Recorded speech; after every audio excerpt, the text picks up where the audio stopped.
Friends, I'm sure we are all observing that organizations are constantly finding newer ways to develop the leadership capabilities of the people, and also looking at how do they improve the impact of the leadership on the ecosystem. Have you ever wondered what made great leaders? And sometimes when I look back into the history, I find some timeless traits that make a leader a distinctively superior leader as compared to others. Let me share a little bit about our workshops on developing leadership traits, and we have named it as Leadership Chakra Workshops. So what are Leadership Chakra Workshops? It's all about leadership traits that make us impactful and authentic leaders.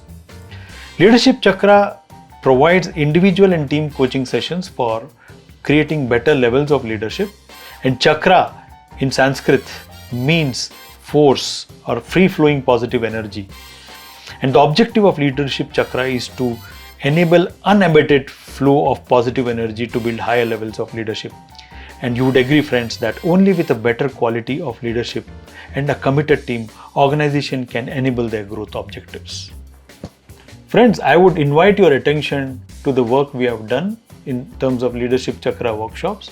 Do visit our webpage to find out what are 28 timeless traits to build leadership effectiveness. The link is shared in the description below.